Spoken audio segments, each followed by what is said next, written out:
come here on the day of my daughter's wedding to give a speech to a couple of kids? Do I look like the person that gives a speech? Now, hopefully, most of you know what movie I'm referencing. Just call it out. Godfather. Oh, yeah. Okay, so for today, I'm going to inform you about the awakening of the Chicago Mafia. And when you think of the Chicago Mafia, who's the first person that comes to mind? Okay, well, he wasn't first there. He was the one that shone, like, he was the spotlight that brought the Mafia in Chicago to the public eye.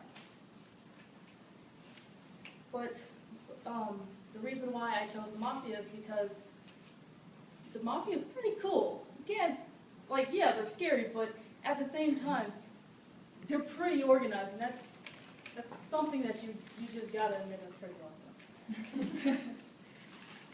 So what we're going to talk about before we hit up Al Capone is Michael McDonald, who was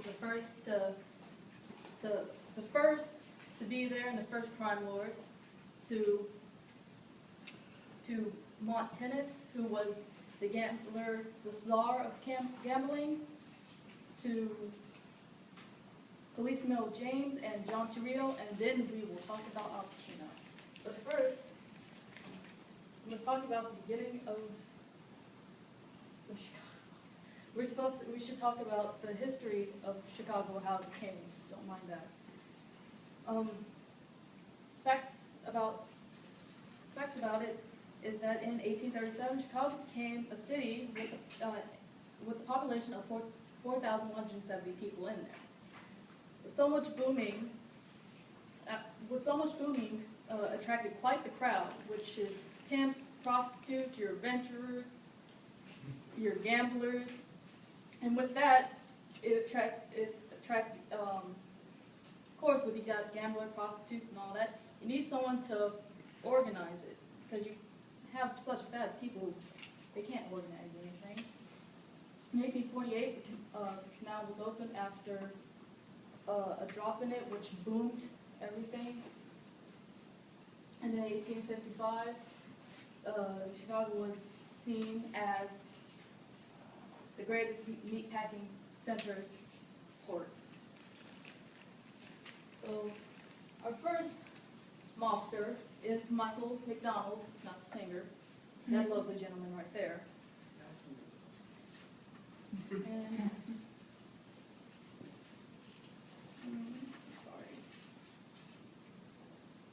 He was known as the first true crime lord in Chicago. Michael McDonald was a gambler and that knew bribes very well. And also at the same time, he was very passionate about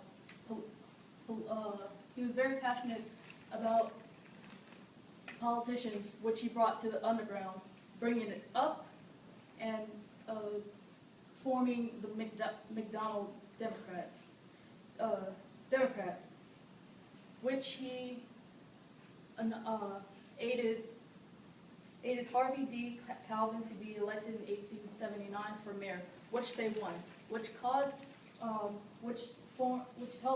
McDonald have Chicago in the palm of his hand and with a tight grip until his death. Gambling went next to, after he died, he gave the gambling empire to Jacob Montanus.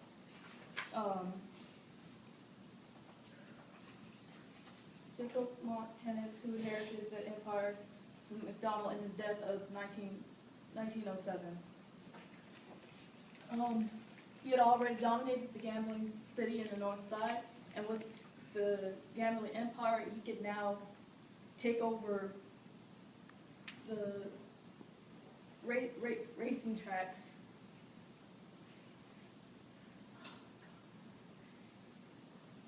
The racing tracks and stuff. I'm sorry.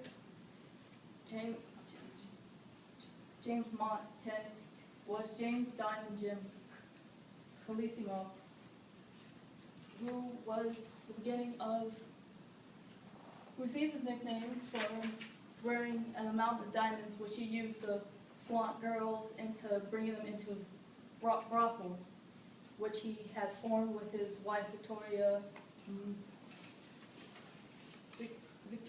Morisecco, and a way that he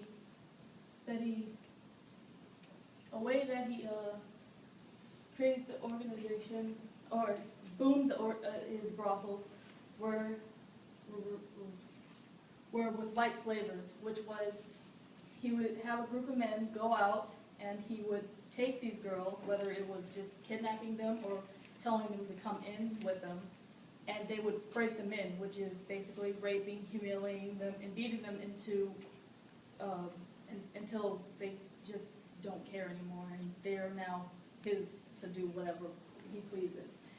And with that, he earned a lot of money, but at the same time, he was on the hot spot for other mobsters, because mobsters don't like to, they don't like to be the bottom dog. They want to be the top. So he hired John Torrio from New York City to come to Chicago to help him out, who was his second in command.